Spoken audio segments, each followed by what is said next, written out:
पूर्णस्य पूर्णमादाय पूर्णमेवावशिष्यते। ओम शांति शांति शांति। नामापिते च मधुरम मधुरम स्वरूपम, कर्मापिते च मधुरम मधुरा स्मृतिश्च। बुद्धिं प्रबोधय प्रभो मधुबोध शक्तिं, विद्यां प्रयच्छ परमां परिभावयामि।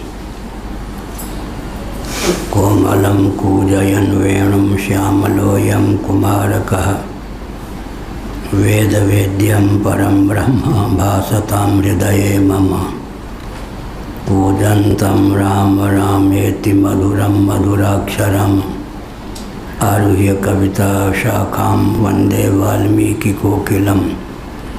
निगमकल्पतरोर्गलितं फलं शुकमुखादमृतद्रवसंयुतं, पिबत भागवतं रसमालयं मुहुरहो रसिका भुवि भावुकाः। तृणादपि सुनिचेन तरोरपि सहिष्णुना, अमानिना मानदेन कीर्तनीय सदा हरि। नारायणाखिल गुरो भगवन् नमस्ते। शिवाय नमः शिवलिंगाय नमः।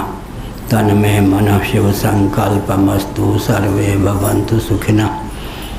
श्री राम जय राम जय जय राम। श्री राम जय राम जय जय राम। श्री राम जय राम जय जय राम। श्री राम जय राम जय जय राम। धर्म की अधर्म का प्राणियों में विश्व का गौमाता की गोहत्या भारत सर्वभूत हृदय धर्म सम्राट श्री स्वामी करपात्री जी महाराज की, श्री जगन्नाथ महाप्रभु की, श्री बलभद्र महाप्रभु की, भगवती सुभद्रा देवी की। हर हर महादेव। गोविंद जय जय गोपाल जय जय। गोविंद जय जय गोपाल जय जय। राधा रमण हरि गोविंद जय जय। राधा रमण हरि गोविंद जय जय। श्री कृष्ण गोविंद हरे मुरारे। श्री कृष्ण गोविंद हरे मुरारे। ये नाथ नारायण वासुदेव।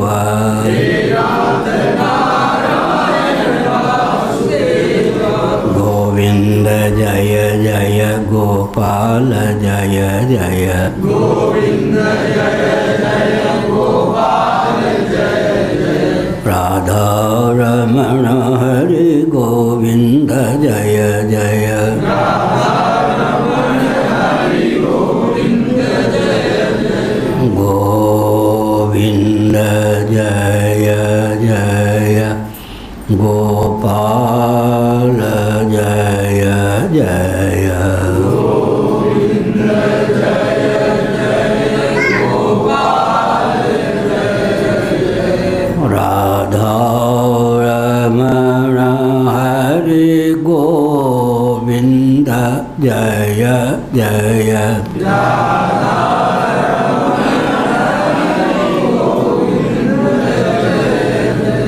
गोविंद जय जय गोपाल जय जय।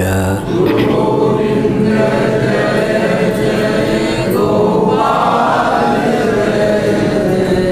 राधा रमण हरि गोविंद जय जय।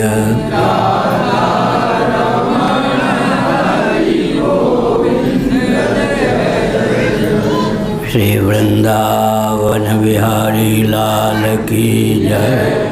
नमो महादेव्य शंभो शिव शिव शिव शिव शिव शिव नारायण नारायण नारायण।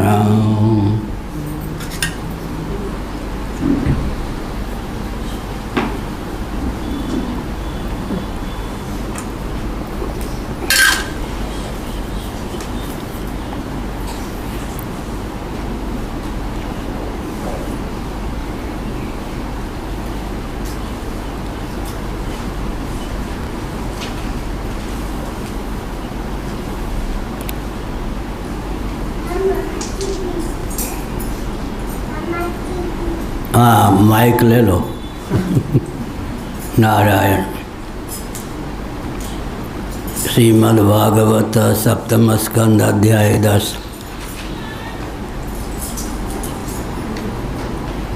64 श्लोक 65 66 67 68।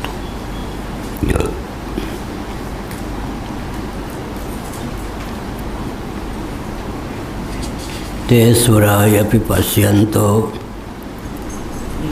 नान्यसेदन् विमोहिता तद्विज्ञाय महायोगी रसपालानिदं जगौ स्वयं विशोकाशोकार्तान् स्मरन् दैव गतिं च तां देवोऽसुरो नरोऽन्यो वा नेश्वरोऽस्ति ह्यः कश्चन आत्मनोऽन्यस्य वादिष्टं दैवेनापोहितं द्वयोः दैवेनापोहितुं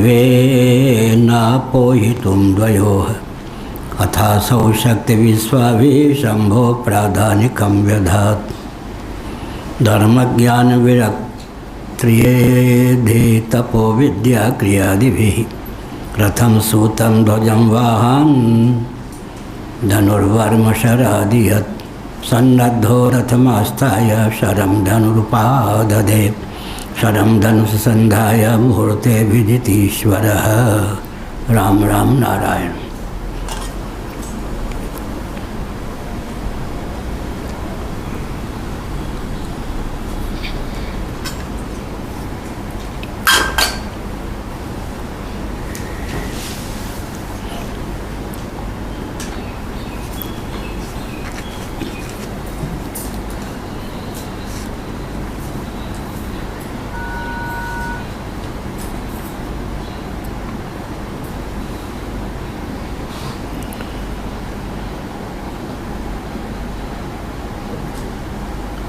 मैं दानव ने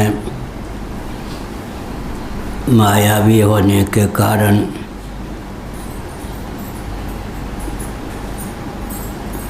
अमृत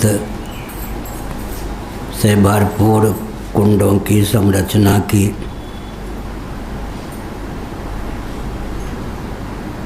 सिद्ध अमृत रस का स्पर्श होते ही असुरों का शरीर अत्यंत उद्दीप्त हो गया, वज्र के समान सुदृढ़ हो गया। मेघमंडल को विदीर्ण कर जैसे विद्युत की छवि होती है, वैसे ही वे उठ खड़े हो गए।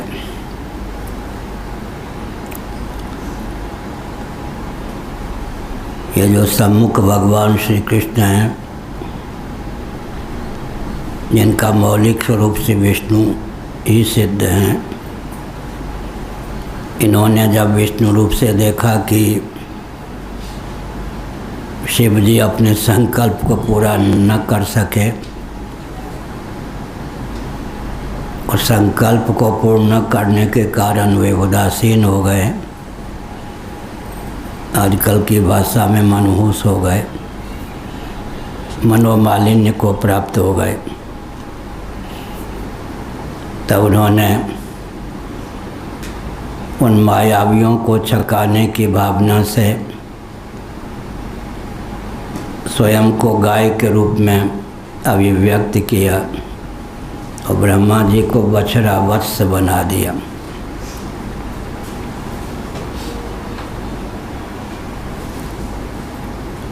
मध्याह्न के समय तीनों पुरों में गए, सिद्ध रस से परिपूर्ण कुएं का सारा अमृत पी गए। ते असुरा अपि ते सुरा ह्यपि पश्यन्तो नान्यसेधन विमोहिताः तद विज्ञाय महायोगी रसपालानिदं जगौ। उसके रक्षक दैत्य इस घटना को देख रहे थे। भगवान विष्णु ब्रह्मा जी के सहित मध्याह्न काल में गए, वो छिप करके नहीं गए, रक्षकों के सम्मुख ही वे गए। लेकिन भगवान की मोहिनी शक्ति से विमोहित वे दैत्य अमृत कुंडों के रक्षक देखते रह गए, उन्होंने रोकने का कोई प्रयास ही नहीं किया। भगवान की माया अद्भुत है।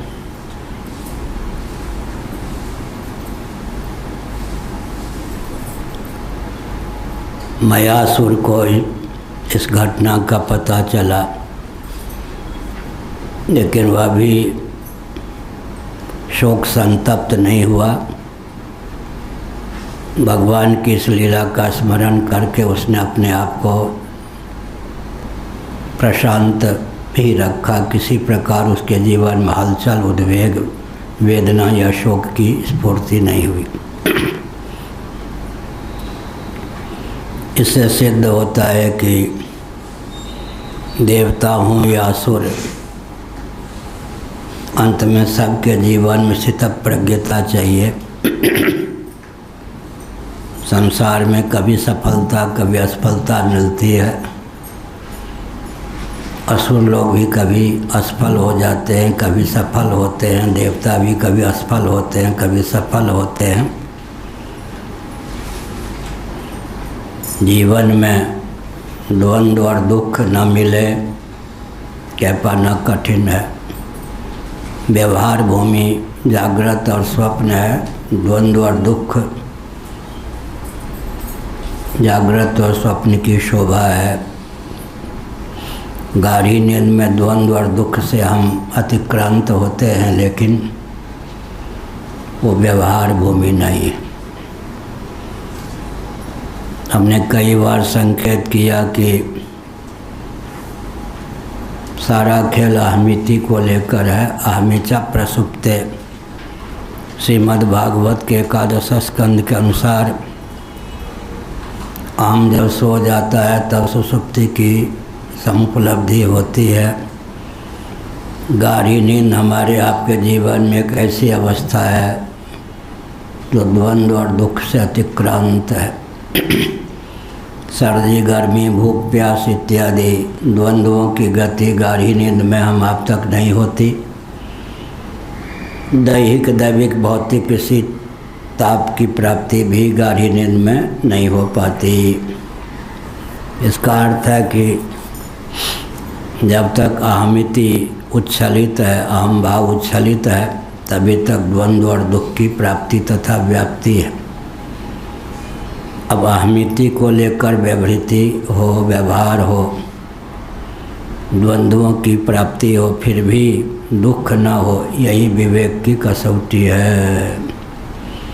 व्यवहार भूमि में द्वंद्वों की प्राप्ति हो, कभी सर्दी, कभी गर्मी, कभी भूख, कभी प्यास, मात्रा स्पर्शास्तु कौन्तेय, शीतोष्ण सुख दुःखदाः आगमापायिनो नित्याः ताम तितिक्षस्व भारत। तितिक्षा जीवन में चाहिए। द्वंद्वों की प्राप्ति न होने पर निर्द्वंद्व स्थिति तो रहती है सुसुप्ति में। न रहे बाँस न बने बाँसुरी, न बने बाँसुरी न बजे बाँसुरी, लेकिन द्वंद्व भूमि जागृत है, स्वप्न है। द्वंद्वों की प्राप्ति की दशा में भी निर्द्वंद्वता, यही स्थितप्रज्ञता है। पंचदशी कार्य विद्यारण्य स्वामी जी ने इस तथ्य को उद्भाषित किया कि स्वप्न में हम निर्द्वंद्व कैसे रहें। जागृत की सिद्धि को स्वप्न तक पहुंचाना बहुत कठिन है। जागृत में जो सत्संग करता है, भजन करता है, उसे भी स्वप्न में विचित्र विचित्र खेल देखने को मिलता है। स्वप्न में भजन को पहुंचाना भी बहुत कठिन। जैसे 10वीं मंजिल तक जल को पहुंचाने के लिए यांत्रिक विधा का आलंबन लेना पड़ता है, उस यांत्रिक विधा में भी कहीं स्खलन हो गया तो जल नीचे की ओर ही प्रवाहित होता है, ऊपर नहीं जाता। इसी प्रकार से जागृत का भजन स्वप्न जगत तक पहुंच जाए, इसके लिए तीव्र अभ्यास की आवश्यकता है। पंचदशी कार्य विद्यारण्य स्वामी महाभाग ने इस तथ्य को उद्भाषित किया। ते सुरा यपि पश्यन्तो नन्यसेधन विमोहिताः तद विज्ञाय महायोगी रसपालानिदं जगौ स्वयं विशोकाशोकार्तं स्मरन् देवगतिं च ताम् देवोसुरो नरो न्योवा नेश्वरोस्ति कश्चना। बहुत बढ़िया। 64।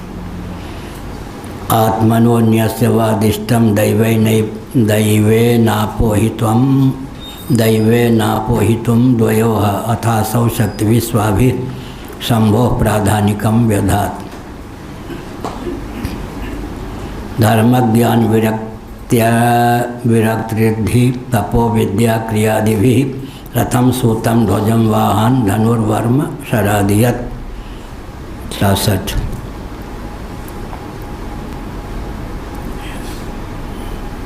मयासुर ने क्या कहा? रक्षकों से डांटा फटकारा नहीं। देवता, असुर, मनुष्य और को भी कोई प्राणी क्यों ना हो, अपने पराये अथवा दोनों के लिए जो प्रारब्ध का विधान है, दैव का विधान है, उसे मिटा नहीं सकता। जो होना था हो गया, शोक करने की क्या आवश्यकता। यह है। अंत में सबको विवेक का आलंबन लेकर अपने मन को समाहित करना ही पड़ता है। देवता हो या दैत्य, इसका अर्थ क्या है? विवेक की प्रगल्भता आवश्यक है। व्यक्ति प्रयत्न करता है, मंद कोटि का जो प्रारब्ध अगर विपरीत हो तो उस पर विजय प्राप्त कर लेता है। मध्यम कोटि का प्रारब्ध भी पौरुष के आगे शांत होता है, लेकिन तीव्र प्रारब्ध तो समाधि को तोड़ के भी फल दे देता है। कहीं प्रारब्ध दैव भाग्य या दृष्ट प्रतिकूल हो तो बहुत प्रयत्न करने पर व्यक्ति उसे दबाने में समर्थ होता है। जैसे कि दिन है, इस समय भी तारे तो विद्यमान हैं, चंद्रमा की विद्यमानता भी है, लेकिन अपना प्रभाव पृथक से ये नहीं दिखा पाते। प्रचंड मार्तंड मंडल के सम्मुख ऐसे ही विवेक विज्ञान प्रगल्भ हो, व्यक्ति प्रयत्न करे, सत्संग, भजन, स्वाध्याय आदि का आलंबन ले, तो विपरीत प्रारब्ध भी उसको व्याप्ते नहीं। कभी कभी योग दर्शन के अनुसार प्रमाण, विपर्यय, विकल्प, निद्रा, स्मृति, चित्तवृत्ति के 5 प्रभेद हैं। इनका क्लिष्ट अथवा क्लिष्ट 2 प्रकार का उपयोग होता है। किसी भी प्रतिकूल घटना का भी जो अक्लिष्ट उपयोग कर लेता है वह जीवन में सुख शांति प्राप्त करने में समर्थ होता है। हमने कई बार कहा कि जगत की सफलता क्या है, जीवन की सार्थकता किसमें है, जन्म लेना किसका सार्थक है। भक्ति विरक्ति भगवत प्रबोध को प्राप्त कर लेता है, उसी का जन्म लेना सार्थक है। जगत में 3 रत्न हैं। वो 3 रत्न क्या क्या, भक्ति विरक्ति भगवत प्रबोध।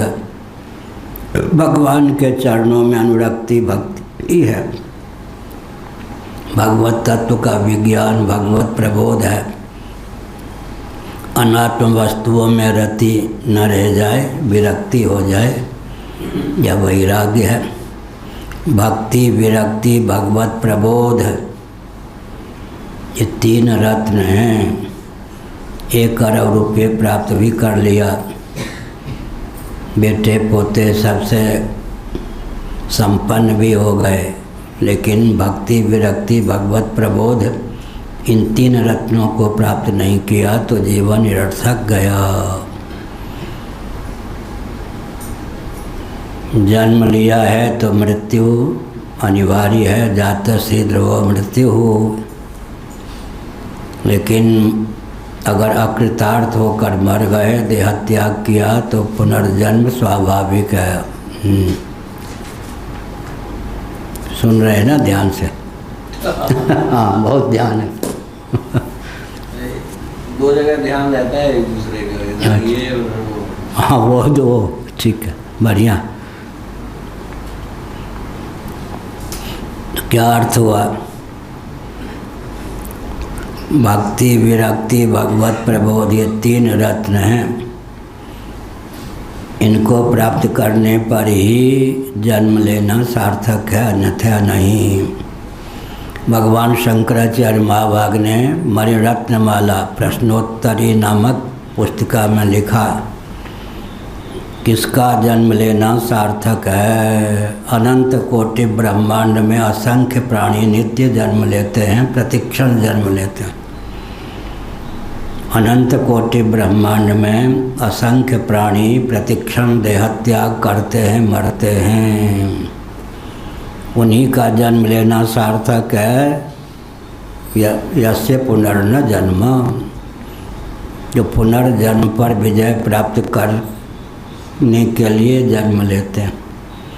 मरना उन्हीं का सार्थक है। यस्य पुनर्न मृत्यु हो, अंतिम मौत हो। न रहे बाँस न बने बाँसुरी, न बने बाँसुरी न बजे बाँसुरी।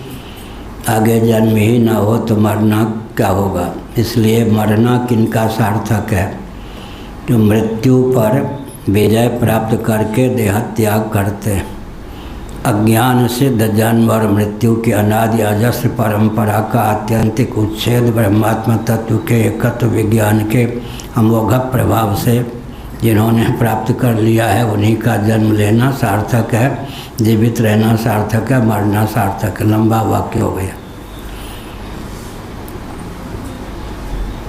आत्मज्ञान षड्विध भाव विकारों से रहित आत्म तत्व है। जायते अस्ति या अस्ति जायते। वैशेषिकों के यहाँ जायते अस्ति, जन्म के बाद सत्ता की प्राप्ति, असत कार्यवाद। हम लोग क्या कहेंगे, अस्ति जायते, अस्ति के बाद जन्म, अस्तित्व पहले से फिर जन्म, जन्म के बाद अस्तित्व, अस्तित्व के बाद जन्म। यह व्यतिक्रम हो जाता है षड्विध भाव विकारों में प्रस्थान वेश। अपक्षय, अंत में मृत्यु। मृत्यु क्या है? सनत सुजातीय पर्व है महाभारत में, उसमें दार्शनिक धरातल पर मृत्यु का वर्णन किया गया है। प्रमादो वही मृत्यु, उपनिषद में इस तथ्य को उद्भाषित किया गया। सनत सुजातीय में इस तथ्य को उद्भाषित किया गया। प्रमाद का ही सैद्धांतिक धरातल पर मृत्यु नाम है। प्रमाद प्रमा का जो दमन कर दे, यथार्थ विज्ञान का जो दमन कर दे वही प्रमाद। अज्ञान का नाम है प्रमाद। मोह मूल अज्ञान, तुलसीदास ने लिखा। महाभारत में कहा गया बहुत से व्यक्ति मोह को मृत्यु कहते हैं, लेकिन वस्तु स्थिति यह है कि मोह का जो मूल है अज्ञान वही प्रमाद है। मोह मूल अज्ञान। विदुर जी ने कुछ सांत्वना देते हुए धृतराष्ट्र को उपदेश किया। धृतराष्ट्र ने कहा बहुत अच्छा, और बताओ और बताओ। धृतराष्ट्र राजसी धृति संपन्न जो व्यक्ति होता है उसका स्वभाव धृतराष्ट्र जैसा होता है। धृतराष्ट्र वैसे तो कहेंगे राष्ट्र का अपहरण करने वाला, लेकिन धृतराष्ट्र जैसी बुद्धि किसको प्राप्त होती है? राजसी धृति संपन्न जितने व्यक्ति होते हैं धृतराष्ट्र जैसे होते हैं। नाम भले ही कुछ और हो, देवीलाल ही नाम क्यों ना हो। ये कौन आ गए? अच्छा, धृतराष्ट्र जैसे व्यक्ति जब विदुर जी समझाते थे, हाँ भैया तुम बिल्कुल ठीक कहते हो, ऐसा ही है। विदुर जी जब विवेक की बात करते थे धृतराष्ट्र बिल्कुल हाँ में हाँ मिलाते थे, बिल्कुल ठीक। और जो ही विदुर जी अलग हुए, लाडले लाल आ गए दुर्योधन। आप बहकावे में बहुत आ जाते पिताजी। हाँ अच्छा अच्छा, तो क्या है? जो दुर्योधन समझाता बिल्कुल ठीक कहते।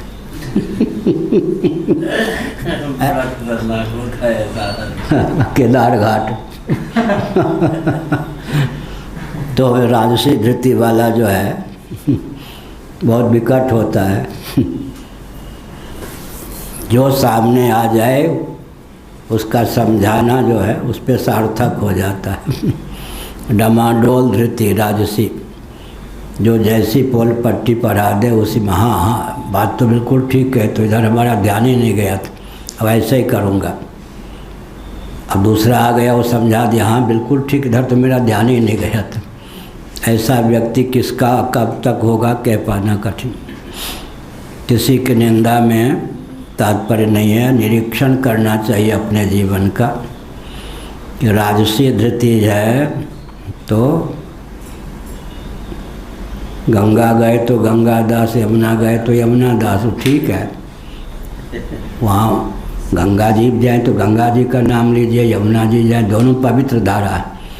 लेकिन यहाँ पर जो समझा दे उसी की दाल गल जाए, ऐसा व्यक्ति बहुत खतरनाक होता है। वो एक प्रकार से धृतराष्ट्र ही होता है। विदुर जी आ गए तो विदुर जी का प्रभाव पड़ गया, दुर्योधन आ गया तो दुर्योधन का प्रभाव पड़ गया। ये व्यक्ति का स्वभाव राजसी धृति जब तक रहेगी तब तक धृतराष्ट्र हम रहेंगे ही। बाहर से नाम कुछ भी और हो, बाहर से दो दो आँखें क्यों ना हो। धृतराष्ट्र। यहाँ पर भी बहुत विचित्र बात है। क्या विचित्र बात है कि जीवन मिला है तो विवेक आवश्यक है। जगत तो अपने स्थान पर है। पंचदशी कार विद्यानंद स्वामी जी ने क्या लिखा? भगवान के द्वारा विरचित सृष्टि जीव के बंधन में हेतु नहीं है, वह तो मुक्ति का मार्ग ही प्रशस्त करने वाला है। भगवान के द्वारा विरचित जगत एक है संसार। जगत और संसार में क्या भेद है? जीव शिष्ट द्वैत प्रपंच का नाम संसार है, ईश्वर शिष्ट द्वैत प्रपंच का नाम जगत है, जीव शिष्ट द्वैत प्रपंच का नाम संसार है।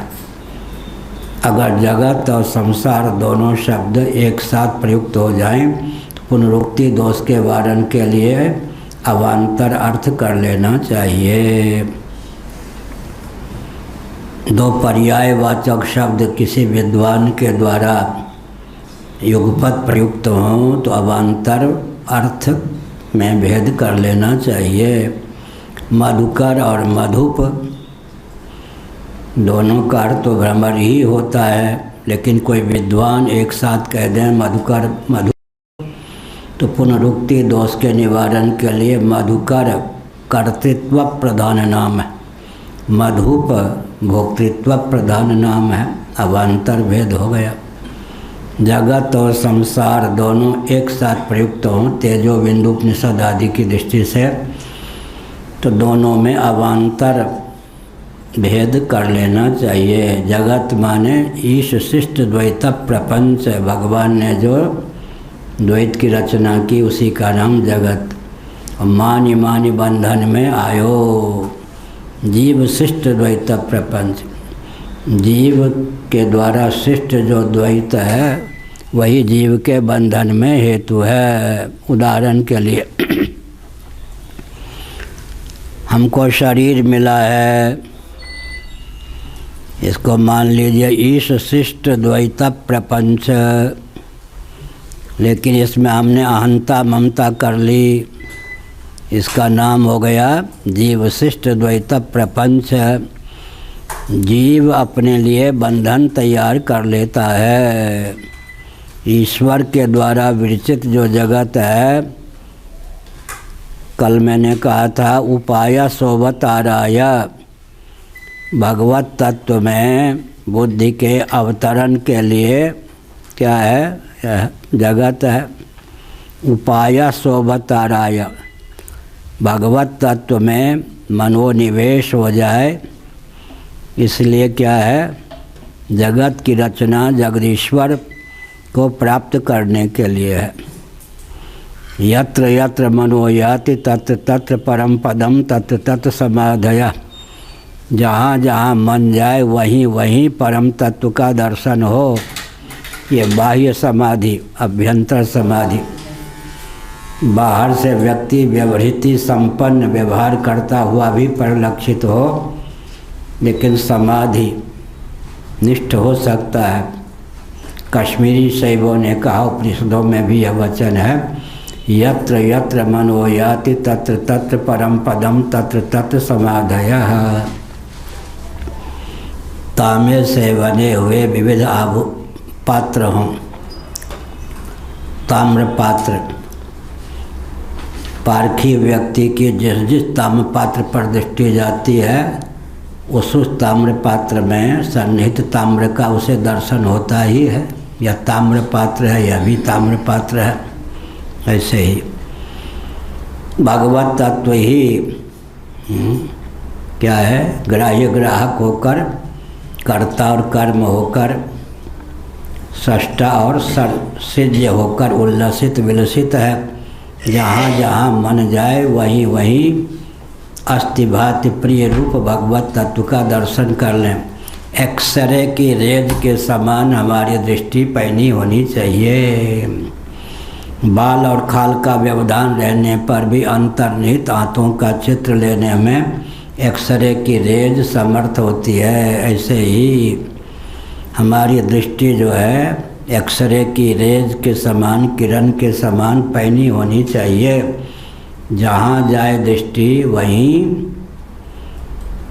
क्या भगवत तत्व का दर्शन हो। नाम रूप को कार्य करके क्या करें, अस्थि भाति प्रिय रूप भगवत तत्व पर दृष्टि केंद्रित हो जाए। ताम्र पात्र जितने हैं सम्मुख हों, लेकिन दृष्टि ऐसी पैनी होनी चाहिए, पात्रों में विविधता होने पर भी धातुगत ऐक्य है, सर्वत्र ताम्र का दर्शन हो जाए। इसी प्रकार तो जीवन में आखिर निर्द्वंद्व निस्तप्त होने की आवश्यकता है। मैदानव ने कहा शांत रहना ठीक है, दैव की गति बहुत विचित्र है। दैव माने प्रारब्ध, दैव माने देवता, दैव माने अदृष्ट, दैव माने भाग्य। दैव की गति बहुत विचित्र है।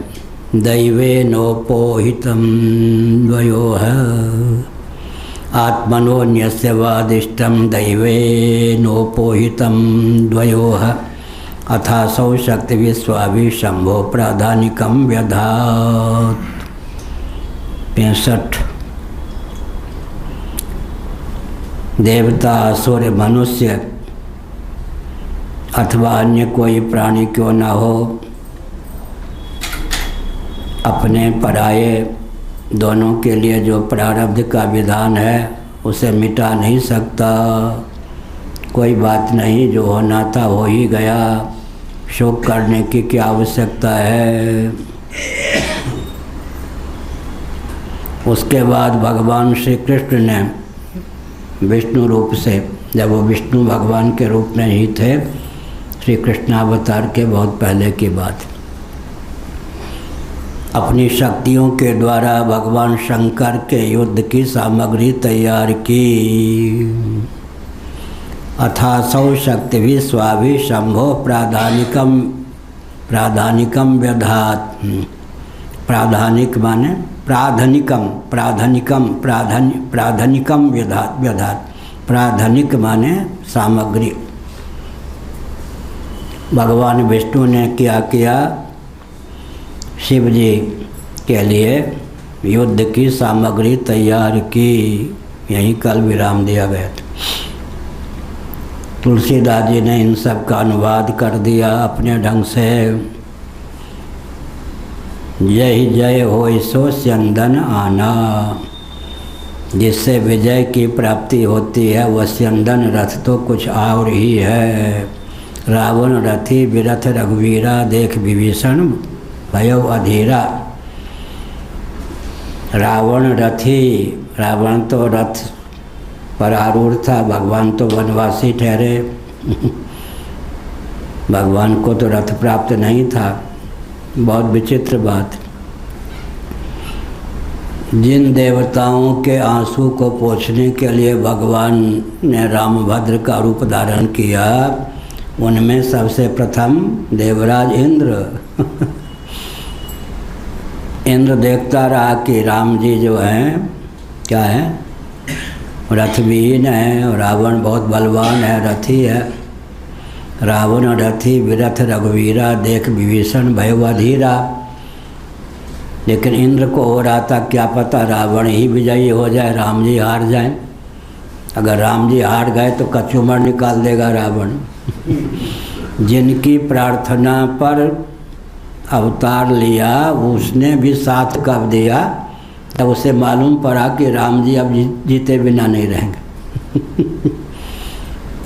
बचपन से मेरा एक अनुभव है, जिनके जिनके कहने पर मैंने कोई प्रकल्प, या जिसके जिसके कहने पर मैंने कोई प्रकल्प तैयार किया, अंत में वही पीछे हट गए।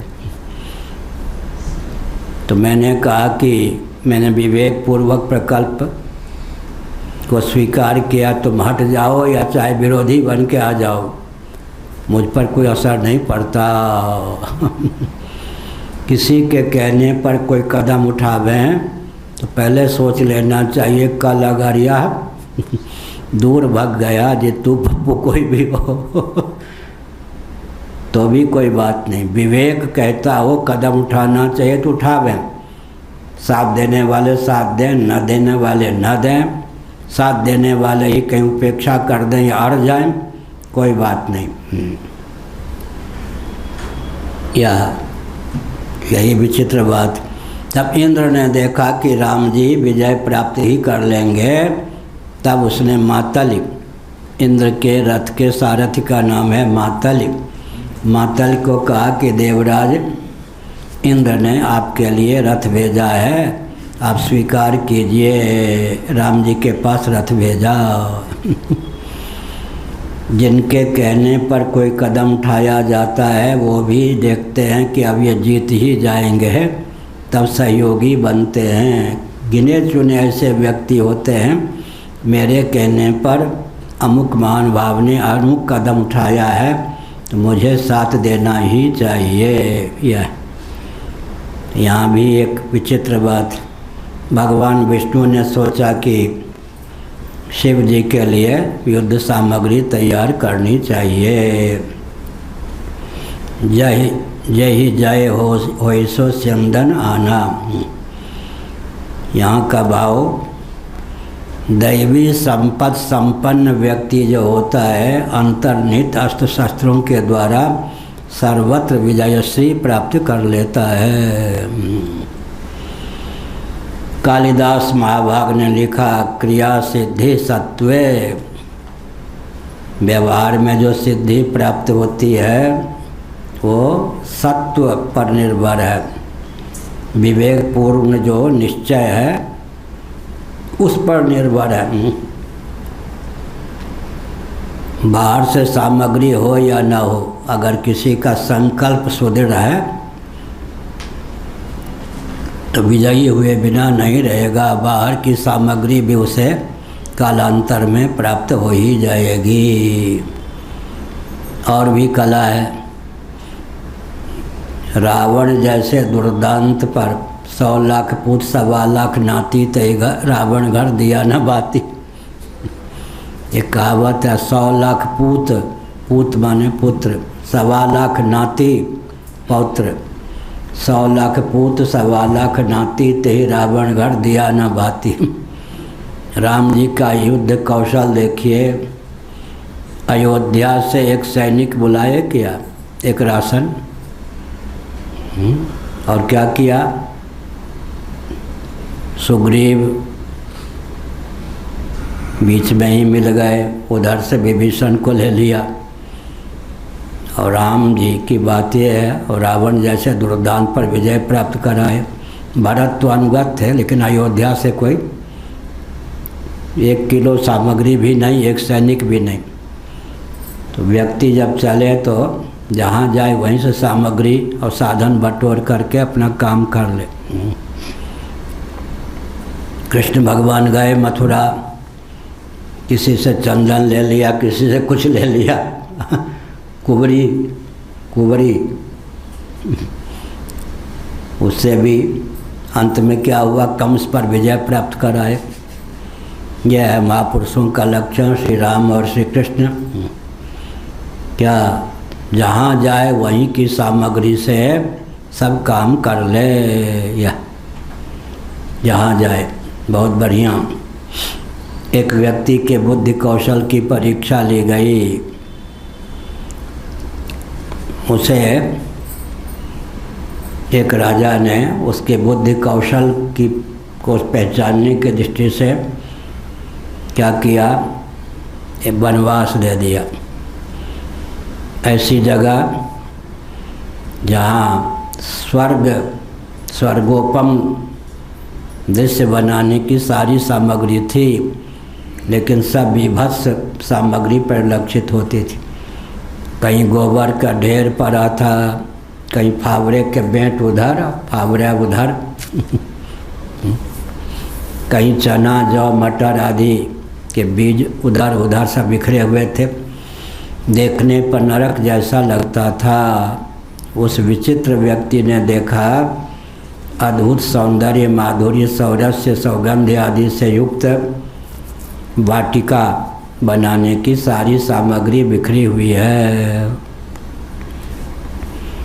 गोबर लिया, बेंट लिए, फावड़ा को ऐसे लगा दिया, और गेहूँ जौ चना ये सब के बीज बटोर लिए। बस 6 महीने के अंदर मानो कश्मीर बना दिया। दिव्य। उसकी बुद्धि की परीक्षा ले ली गई। ऐसे ही जहाँ जाए बिखरी हुई सामग्री, बिखरे हुए व्यक्ति क्या उन्हीं से क्या काम ले ले, उन सामग्रियों को व्यवस्थित कर ले। हम गए बिरला के धर्मशाला बद्रीनाथ में 3 महीने रहे हैं 66 में। बर्फ़ पड़ने से टूट गए थे। तो हमने देखा कि अब रहें कहाँ, वहाँ तो बहुत ठंड, बस इतना ही कपड़ा था और कुछ नहीं। एक एक क्षण रात में लगता था अब शरीर छूट गया ठंड के मारे। वहाँ देखा टीन कहीं परे, कहीं दीवार की कुछ सामग्री, कहीं खिड़की की कोई सामग्री, हमने सबको पहले देखा, वहाँ कोई रक्षक आदि नहीं था। बिरला की धर्मशाला ऊपर वाले मंजिल सब टूट गए थे। हमने एक कमरा चुना, गेट बना लिया, वो बना लिया, और वहाँ तो ज़मीन पर लेटना माने मरना। लकड़ी के टुकड़े थे, उनके तख्त बना लिए, रहना शुरू कर दिया। बाद में किसी ने, वो जो रक्षक था वो अपने घर में रहता होगा, सूचना दी कि बाबा आया है, कब्जा न कर ले। वो फिराक में था, या तुम ही रहते हो? हमने कहा तुमको देखो जेल में डलवाऊँगा, कब्जा करने आए। हमने कहा भले आदमी, हमारी अवस्था छोटी सी है, देखते हो कब्जा करके मैं क्या करूँगा। तो हमने कहा तुम्हारा क्या लेता हूँ, तुमसे भोजन नहीं लेता, भूखे भी रहता हूँ, अन्न क्षेत्र में भिक्षा मांग लेता हूँ, कभी 2-2 दिन तक भोजन नहीं मिलता है। यहाँ बिखरी हुई सामग्री का उपयोग करके जीवन की रक्षा कर रहा हूँ, जब मौज आएगी चल दूँगा। ये पूरे धर्मशाला भी मेरे नाम लिखना चाहो मैं नहीं लूँगा, तुम्हें चिंता क्या है, तुम्हें तो खामखा पुण्य प्राप्त हो रहा है। उन्होंने कहा बाबा ठीक कहते रहो। तो हमने क्या संकेत किया, जहाँ कोई जाए वहीं देखे कि स्वर्ग वैकुंठ बनाने की सामग्रियाँ यहाँ हैं या नहीं। उन सामग्रियों का, व्यक्तियों का ठीक से उपयोग कर ले तो जहाँ जाएगा वहीं शोभायुक्त स्वर्ग बना देगा। नहीं तो गंदा व्यक्ति गया तो वहाँ की दिव्य सामग्रियों का दुरुपयोग करके नरक बना देगा। इसलिए जहाँ भी जाए व्यक्ति अपनी उपयोगिता सिद्ध करे। जो अपनी उपयोगिता सिद्ध नहीं करता वो अधिक समय टिक नहीं पाता। जो जहाँ जाए वहीं अपनी उपयोगिता सिद्ध कर ले, यह कहा। अब भगवान विष्णु ने सोचा कि शिव जी के लिए युद्ध की सामग्री तैयार करनी चाहिए, तो दैवी संपत्ति जो है वही असल में विजयश्री दिलाने में समर्थ है। इसलिए आगे के जो वचन हैं बहुत महत्वपूर्ण। तुलसीदास जी की बात हमने कई बार कही, जय यही जय होय सो चंदा नाना। अब यह बहुत बढ़िया 66, 67, 68 धर्म ज्ञान विरक्ति तपो विद्या क्रियादिभिः रथम सूतम ध्वजम वाहन धनुर्वर्म शरादियत् सन्नद्धो रथमास्थाय शरम धनुरुपादधे शरम धनुष संधाय मुहूर्ते विजितीश्वरः ददाहतेन दुर्भेद्या हरोथ त्रिपुरो नृपः दिविदुन्दुभयो ने दुर्विमान शतम संकुलाः। बढ़िया संक्षेप में अर्थ करते हैं फिर कल। धर्म से रथ का निर्माण किया। जय जय होय सो स्यंदा नाना। और ज्ञान से सारथी, रथ को चलाने वाला सारथी होना चाहिए। और वैराग्य से ध्वजा। इसका अर्थ क्या है? जिसके जीवन में धर्म की प्रतिष्ठा है, सदैश्वर्य, धर्म की प्रतिष्ठा है, ज्ञान की प्रतिष्ठा है, वैराग्य की प्रतिष्ठा है, ऐश्वर्य के अश्व बना दिए, ऐश्वर्य की प्रतिष्ठा है, तपस्या को धनुष के रूप में परिणत कर दिया। विद्या जो है वो कवच का काम, कवच बनाया विद्या से, क्रिया से वाण, अन्यान्य शक्तियों से अन्यान्य वस्तुओं का निर्माण किया। बहुत बढ़िया। जो दैवी संपत्ति हैं यही विजय दिलाने वाली। इसलिए भक्ति, ज्ञान, वैराग्य इनसे युक्त जिसका जीवन है उसके जीवन में सब कुछ है। हमने पिछले दिनों कहा मांडूक्य उपनिषद है, कुल 12 मंत्र हैं। सबसे छोटी उपनिषद एक प्रकार से है 12 मंत्र। अगर 12 मंत्र प्रायोगिक विधा से सधे हों तो विश्व में वो व्यक्ति विजयी हो जाए। उसका भावार्थ क्या है? विश्व की वैश्वानर रूपता, जागृत अवस्था में जो चेतन है उसी का नाम विश्व है। उसकी समष्टि भावापत्ति वैश्वानर रूपता अग्निपरक नाम है आत्मा का। तेजस सूक्ष्मोपाधिक चित धातु कारण सूक्ष्म भावापन्न हो जाए, सूक्ष्मोपाधिक जीव हो जाए तो तेजस, स्थूल प्रपंच सूक्ष्म में ही विलीन हो जाए। तेजस, तेजस की हिरण्यगर्भ रूपता, सुषुप्ति में हम प्राज्ञ होते हैं, प्राज्ञ की ईश्वर रूपता। प्राज्ञ की ईश्वर रूपता का वर्णन मांडूक्य उपनिषद में है। तो शंकराचार्य जी ने भाष्य में एक अद्भुत तथ्य को उद्भाषित किया।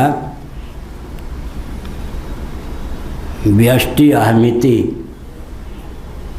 अहम शांत हो जाए, समष्टि से तादात्म्यापत्ति हो या न हो, व्यष्टि अहमिति के शांत होते ही ईश्वर भावापत्ति हो जाती है। कैसे? गाढ़ी नींद में व्यष्टि अहम सो जाता है, अहमिचा प्रसुप्ते। व्यष्टि अहम जब सो गया तब क्या हो गया? समष्टि भावापत्ति अपने आप फल बल कल्प है, व्यष्टि अहमिति के शांत होते। इसलिए सुसुप्ति में हम ईश्वर हो जाते हैं। लोग कहेंगे हम, अरे हम आप भी प्राज्ञ की ईश्वर रूपता का वर्णन है। तो शंकराचार्य ने क्या लिखा? व्यष्टि अहमिति शांत कर दीजिए, समष्टि से तादात्म्यापत्ति अहमिति के बल पर भले ही ना हो, विवेक के बल पर, लेकिन व्यष्टि अहमिति के शांत होने पर स्वतः समष्टि भावापत्ति की प्राप्ति हो जाती है। गाढ़ी नींद में हम ईश्वर हो जाते हैं, प्राज्ञेश्वर। प्राज्ञ गाढ़ी नींद का जो चेतन है उसकी ईश्वर संज्ञा हो जाती है व्यष्टि से तादात्म्यापत्ति की निवृत्ति हो जाने पर। इस समय भी जो विश्व की वैश्वानर रूपता, तेजस की हिरण्यगर्भ रूपता, प्राज्ञ की ईश्वर रूपता, तुरी की ब्रह्म रूपता के ज्ञान से संपन्न है, उसके आगे करोड़ों एटम बम वाले व्यक्ति भी आ जाएं, बाल बांका नहीं कर सकते। जय जय होय सो संधा नाना, क्योंकि जिसको वो आत्मदृष्टि से निहार देगा उसी का वैर शांत हो जाएगा। कोई हमको दुश्मन माने, शत्रु माने, हम उस पर क्या करें? आत्मदृष्टि से उसे निहार दें। उदाहरण दिया था 2-3 दिन पहले, हम दक्षिण भारत में गए, एक ब्राह्मण के यहाँ भूखे थे 1-2 दिनों के, कुछ देता क्या, वो बंधा हुआ कुत्ता शेर के समान हमारे ऊपर छोड़ दिया। कुत्ता हमको काटने के लिए दौड़ा। बस अब उस समय क्या करते हम? भिक्षा तो क्या मिलती, वहाँ कुत्ता ही काट लेता, मार देता। तो फिर क्या हुआ? हमने स्वयं को काल भैरव के रूप में देखा, भावना की कि मैं काल भैरव हूँ, और उस कुत्ते को हमने क्या किया? अपना वाहन समझा। बस उस कुत्ते ने क्या किया? घर वालों को फाड़ खाने के लिए बिल्कुल हमला कर दिया। घर वाले भागे और किवाड़ बंद करके लेने के देने पड़ गए। इसका मतलब क्या हुआ? ये सब अस्त्र शस्त्र हैं जी। जिसको हम आत्मदृष्टि से निहार देंगे, या तो उसका वैर भाव शांत हो जाएगा, या उसका वैर भाव उसका कचूमर निकाल लेगा। कचूमर बोलते हैं कौन? पंजाब में बैगन आदि के जो बनाते हैं ना भरता, उसका नाम कचूमर। कचूमर निकाल दिया। कचूमर शब्द ही प्रयोग करते हैं पंजाब में। कचूमर निकाल दिया, इधर कहावत है, उधर उसका नाम कचूमर। क्या अर्थ हुआ? कोई भी व्यक्ति सिद्ध दृष्टि से आत्मा की, विश्व की वैश्वानर रूपता, तेजस की हिरण्यगर्भ रूपता, प्राज्ञ की ईश्वर रूपता, तुरीय की ब्रह्म रूपता, सबकी आत्म रूपता, सबकी ब्रह्म रूपता की दृष्टि से संपन्न है, उसके लिए शत्रु भी मित्र हो जाते हैं, या शत्रु कितना भी आक्रमण करें सफल नहीं होते। इसलिए जय ही जय हो सो समधन आना। ज्ञान वैराग्य भक्ति धर्म से भरपूर सत्य निष्ठा। दमयंती, समय हो गया। दमयंती अपने पति से वियुक्त हो गई थी, नल से, पतिव्रता थी। एक अजगर उसको अपना ग्रास बनाने के लिए प्रयास कर रहा था। एक बहेलिया ने देखा कि विश्व सुंदरी है, नाम था दमयंती। अजगर के चपेट से उसे मुक्त कर दिया, लेकिन बाद में वो स्वयं अजगर होना चाहे, अर्थात उसके शील के अपहरण का प्रयास करने लगा। उस समय दमयंती ने विचार किया, अजगर अगर मुझे निगल जाता तो मेरा सतीत्व तो नष्ट नहीं होता। इसने अजगर के चपेट से भले ही मुझे मुक्त किया हो, ये तो मेरे सतीत्व पर आघात कर रहा है, तो कृतज्ञता के नाम पर मैं सतीत्व की बलि दे दूं या और कुछ करूं? उसने कहा नहीं, कृतज्ञता के नाम पर अपने सतीत्व का अपहरण होने दूं उचित नहीं। तब उसने क्या किया, हुंकार, पातिव्रत्य के प्रभाव से हुंकार करके उस रक्षक को भस्म कर दिया, चेतना विहीन कर दिए। इसका अर्थ क्या है? और सावित्री ने यमराज की गति को भी स्तंभित कर दी। व्यक्ति के जीवन में अगर धर्म है तो सारी सिद्धियां उसके जीवन में हैं। धर्म ही व्यक्ति की रक्षा करने में समर्थ है। एक बार कान्हा बाबा ने बताया, दिल्ली से भगे विद्यार्थी जीवन में एक खाकी के पेंट, एक यहाँ पर सामान्य कपड़ा था। ताजमहल है कहाँ, आगरा में, वहाँ यमुना जी को वो भी खाकी के पेंट को फाड़ करके हमने लंगोटी बना ली, और एक जनेऊ ऊपर कुछ नहीं, नीचे जहाँ जाए हु लोग समझे पागल है, कोई के समझे कि क्या है, सीआईडी है, गुप्तचर है। छोटी आयु थी, लेकिन उससे पहले एक नदी एक मुसलमान के चपेट में आ गया। वो होगा 32-33 साल का। उसने कहा कि तुम कौन हो? हिंदू लगते हो। हमने कहा हिंदू हूँ, ब्राह्मण हूँ। कहाँ जा रहे हो?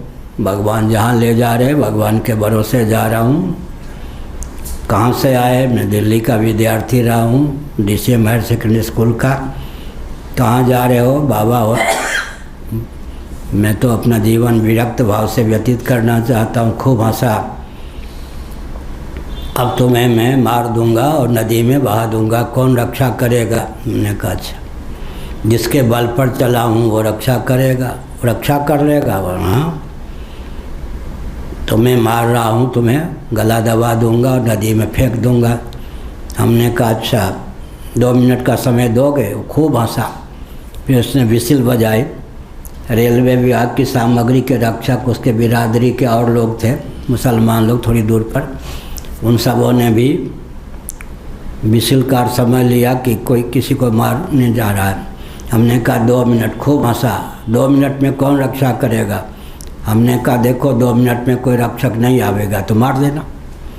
और 2 मिनट में मुझे भी नहीं दिखाई पड़ा कुछ, न उसे खड़ाओं की आवाज़ सुनाई पड़ी, कोई उधर से उधर। हमने कहा रक्षक आ गया, तुम अब जो करना चाहो, मारना चाहो मारो, मार के फेंकना चाहो नदी में फेंक दो। उसने कहा मैं तुम्हें क्या मारूंगा, मैं तो बेहोश होके मरने जा रहा हूँ। हमने कहा मरो। फिर वो रोया कि यहाँ मैं नहीं मार पाऊँगा, साथी लोग आ कर के मार देंगे। उधर नदी है, रेल हर 5-7 मिनट में 10 मिनट में रेल आती है। तुम रात में पार करोगे, नदी में गिरोगे, रेल से कटोगे। हमने कहा जो भगवान तुमसे रक्षा करेंगे और रेल से भी रक्षा करेंगे। और रेल पाल करने के लिए वो सब कुछ सामग्री नहीं थी जिस पर ऐसे करके ऐसे ऐसे रेल की होते ना, ऐसे उसी पे जाना। हमने कहा तुम्हारे चंगुल से जो भगवान बचाएंगे, अंधेरी रात है, कभी कभी बिजली चमकती, हमने कहा जो तुमसे रक्षा करेगा वो बड़े उसे भी रक्षा कर लेगा। वो तो बेहोश हो गया, मरा या क्या, तो क्या हमें नहीं पता, बेहोश हो गया। मैं चला, प्राणों को संकट में रखकर उस पार आया, नहीं कि ट्रेन आ गई, अब भगवान ने बचा ली। इसका अर्थ क्या है? ये सीधे बाबा क्या महामंडलेश्वर होने के लिए नहीं, इतनी घाटियाँ पार की हैं भगवत कृपा से, इतनी घाटियाँ प्राप्त पार की है, भगवान के अलावा कोई रक्षक नहीं। घोर आतंकवादी वो जंगलों में, जहाँ रात में शेर पानी पीने आते, हाथ में कोई पात्र भी नहीं पास में, तो क्या करें, झरने का पानी पीना है, प्यास लग जाए तो लोग कहें बाबा रात में शेर आता है, तुम यहीं लेटोगे, कल आऊँगा तो हड्डी पसली एक दिखाई पड़ेगा, कोई बात नहीं, अब क्या करूँ। तो इसका मतलब भगवान के नाम पर चले तो कोई मैं लाभ के लिए तो नहीं चला, जो लाभ मिलना चाहिए था भगवान ने पहले ही सूर्य भगवान ने दे दिया था। कहाँ पर? दिल्ली में। विद्यार्थी जीवन में अध्यात्म तत्व का विज्ञान भगवान सूर्य ने विद्यार्थी जीवन में दिया। यहाँ पुरी में इस मठ में गणित का विज्ञान भगवान सूर्य ने दिया। हमने एक संकेत किया, फिर भी चले भगवान की ओर, तो भगवान ने भटकने दिया क्या?